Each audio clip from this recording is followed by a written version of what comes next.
Federalist number 44, Restrictions on the Authority of the Several States. From the New York Packet, Friday, January 25, 1788. Madison.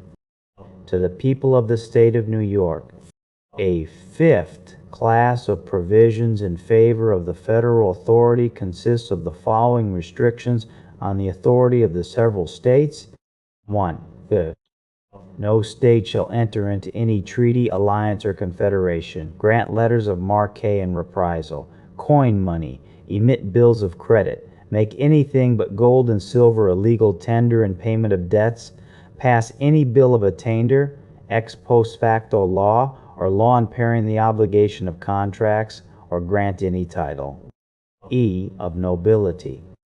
The prohibition against treaties, alliances, and confederations makes a part of the existing Articles of Union, and for reasons which need no explanation, is copied into the new Constitution. The prohibition of letters of marque is another part of the old system, but is somewhat extended in the new. According to the former, letters of marque could be granted by the states after a declaration of war. According to the latter, these licenses must be obtained, as well during war as previous to its declaration, from the government of the United States. This alteration is fully justified by the advantage of uniformity in all points which relate to foreign powers, and of immediate responsibility to the nation and all those for whose conduct the nation itself is to be responsible. The right of coining money, which is here taken from the states, was left in their hands by the Confederation as a concurrent right with that of Congress, under an exception in favor of the exclusive right of Congress to regulate the alloy and value. In this instance also, the new provision is an improvement on the old. Whilst the alloy and value depended on the general authority, a right of coinage in the particular states could have no other effect than to multiply expensive mints and diversify the forms and weights of the circulating pieces. The latter inconveniency defeats one purpose for which the power was originally submitted to the federal head, and as far as the former might prevent an inconvenient remittance of gold and silver to the central mint for recoinage, the end can be as well attained by local mints established under the general authority.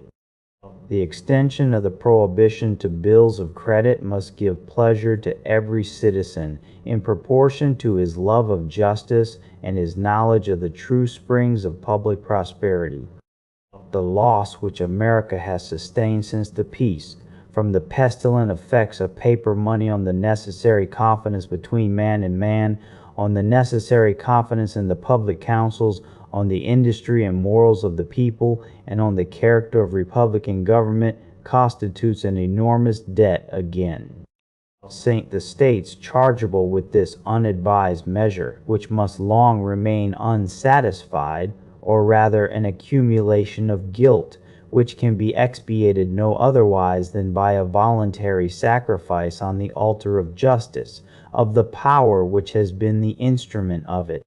In addition to these persuasive considerations, it may be observed that the same reasons which show the necessity of denying to the states the power of regulating coin prove with equal force that they ought not to be at liberty to substitute a paper medium in the place of coin. Had every state a right to regulate the value of its coin, there might be as many different currencies as states, and thus the intercourse among them would be impeded.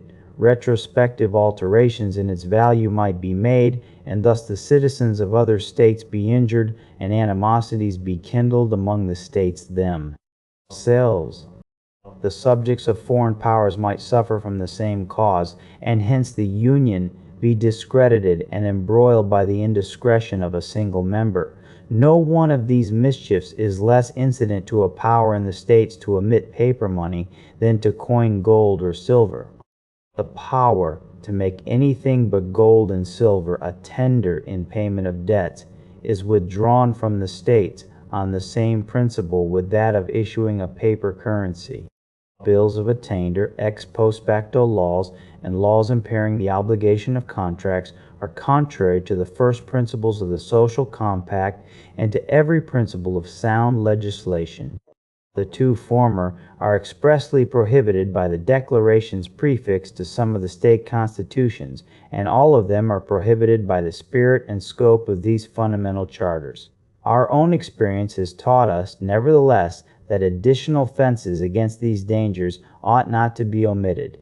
Very properly, therefore, have the Convention added this constitutional bulwark in favor of personal security and private rights, and I am much deceived if they have not, in so doing, as faithfully consulted the genuine sentiments as the undoubted interests of their constituents. The sober people of America are weary of the fluctuating policy which has directed the public councils.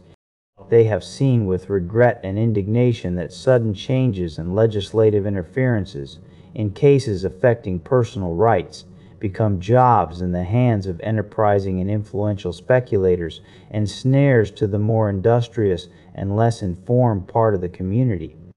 They have seen, too, that one legislative interference is but the first link of a long chain of repetitions, every subsequent interference being naturally produced by the effects of the preceding. They very rightly infer, therefore, that some thorough reform is wanting, which will banish speculations on public measures, inspire a general prudence and industry, and give a regular course to the business of society. The prohibition with respect to titles of nobility is copied from the Articles of Confederation and needs no comment. 2. No state shall, without the consent of the Congress, lay any imposts or duties on imports or exports, except what may be absolutely necessary for executing its inspection laws, and the net produce of all duties and imposts laid by any state on imports or exports shall be for the use of the Treasury of the United States. And all such laws shall be subject to the revision and control of the Congress.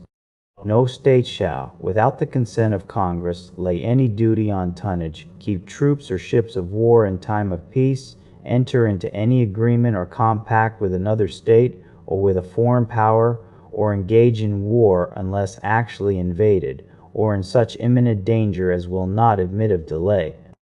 The restraint on the power of the states over imports and exports is enforced by all the arguments which prove the necessity of submitting the regulation of trade to the federal councils.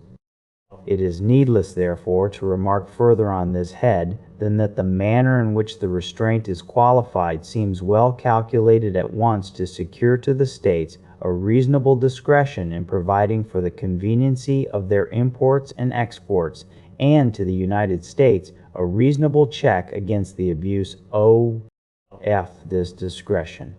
Yes, the remaining particulars of this clause fall within reasonings which are either so obvious or have been so fully developed that they may be passed over without remark. The SIXTH and last class consists of the several powers and provisions by which efficacy is given to all the rest. 1. Of these, the first is the power to make all laws which shall be necessary and proper for carrying into execution the foregoing powers, and all other powers vested by this Constitution in the government of the United States, or in any department or officer thereof. Few parts of the Constitution have been assailed with more intemperance than this, yet on a fair investigation of it, no part can appear more completely invulnerable. Without the substance of this power, the whole Constitution would be a dead letter. Those who object to the article, therefore, as a part of the Constitution, can only mean that the form of the provision is improper. But have they considered whether a better form could have been substituted? There are 4 other possible methods which the Constitution might have taken on this subject. They might have copied the second article of the existing Confederation, which would have prohibited the exercise of any power not expressly delegated. They might have attempted a positive enumeration of the powers comprehended under the general terms necessary and proper. They might have attempted a negative enumeration of them by specifying the powers accepted from the general definition. They might have been altogether silent on the subject, leaving these necessary and proper powers to construction and inference. Had the convention taken the first method of adopting the second Article of Confederation, it is evident that the new Congress would be continually exposed, as their predecessors have been, to the alternative of construing the term expressly with so much rigor as to disarm the government of all real authority whatever, or with so much latitude as to destroy altogether the force of the restriction.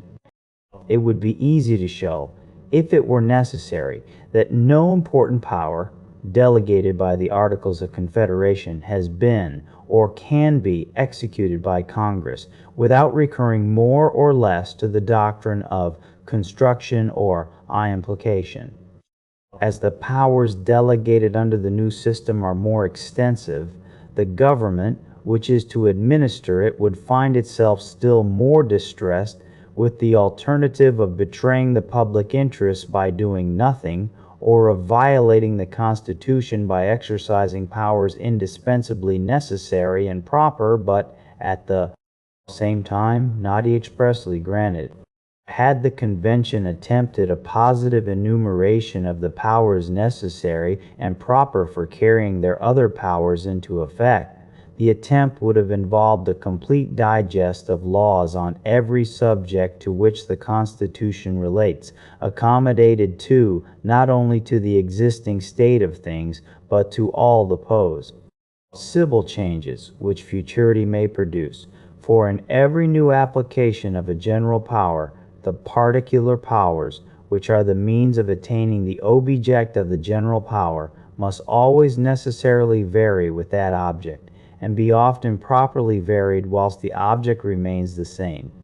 Had they attempted to enumerate the particular powers or means not necessary or proper for carrying the general powers into execution, the task would have been no less chimerical, and would have been liable to this further objection, that every defect in the enumeration would have been equivalent to a positive grant of authority. If, to avoid this consequence, they had attempted a partial enumeration of the exceptions, and described the residue by the general terms, not necessary or proper, it must have happened that the enumeration would comprehend a few of the accepted powers only, that these would be such as would be least likely to be assumed, or tolerated, because the enumeration would of course select such as would be least necessary or proper, and that the unnecessary and improper powers included in the residuum would be less forcibly accepted than if no partial enumeration had been made. Had the Constitution been silent on this head, there can be no doubt that all the particular powers requisite as means of executing the general powers would have resulted to the government by unavoidable implication. No axiom is more clearly established in law or in reason than that wherever the end is required, the means are authorized. Wherever a general power to do a thing is given, every particular power necessary for doing it is included. Had this last method therefore been pursued by the convention, every objection now urged against their plan would remain in all its plausibility, and the real inconveniency would be incurred of not removing a pretext which may be seized on critical occasions for drawing into question the essential powers of the Union.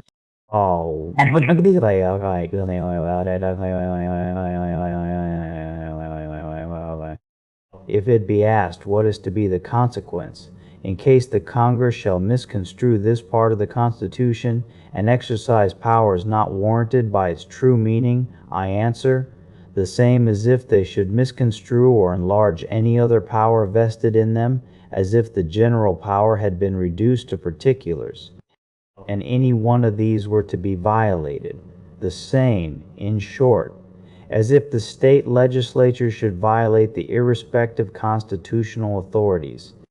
In the first instance, the success of the usurpation will depend on the executive and judiciary departments, which are to expound and give effect to the legislative acts, and in the last resort a remedy must be obtained from the people who can, by the election of more faithful representatives, annul the acts of the UC.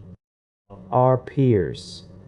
The truth is that this ultimate redress may be more confided in against unconstitutional acts of the federal than of the state legislatures, for this plain reason, that as every such act of the former will be an invasion of the rights of the latter, these will be ever ready to mark the innovation, to sound the alarm the people, and to exert their local influence in effecting a change of federal representatives.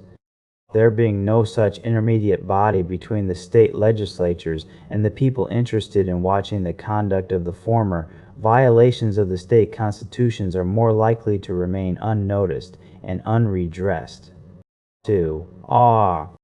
This Constitution and the laws of the United States which shall be made in pursuance thereof, and all treaties made or which shall be made under the authority of the United States, shall be the supreme law of the land, and the judges in every state shall be bound thereby, anything in the Constitution or laws of any state to the contrary notwithstanding.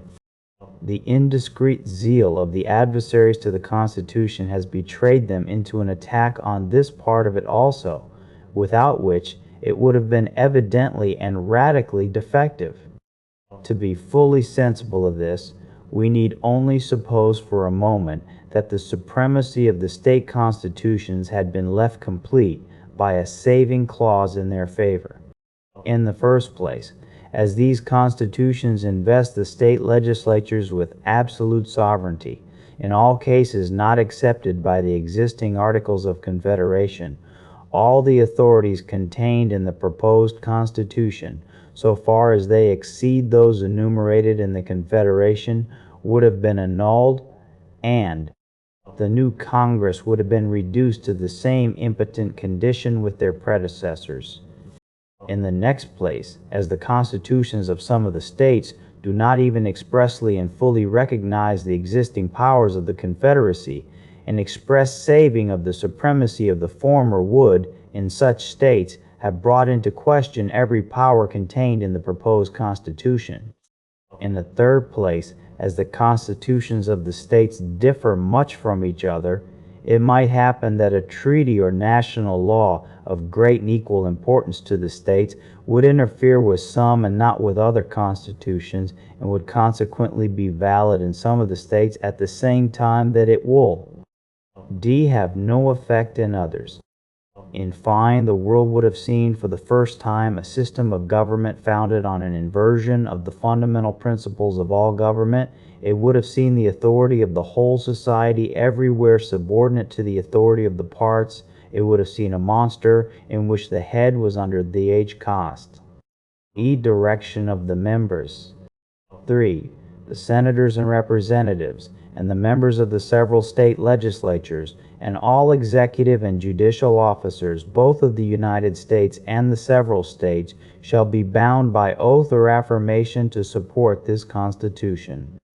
It has been asked why it was thought necessary that the state magistracy should be bound to support the federal Constitution, and unnecessary that a like oath should be imposed on the officers of the United States in favor of the state constitutions.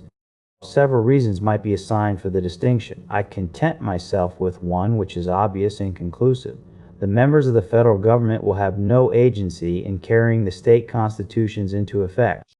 The members and officers of the state governments, on the contrary, will have an essential agency in giving effect to the federal Constitution. The election of the President and Senate will depend, in all cases, on the legislatures of the several states, and the election of the House of Representatives will equally depend on the same authority in the first instance, and will probably forever be conducted by the officers and according to the laws of the states. 4. Among the provisions for giving efficacy to the federal powers might be added those which belong to the executive and judiciary departments, but as these are reserved for particular examination in another place, I pass them over in this.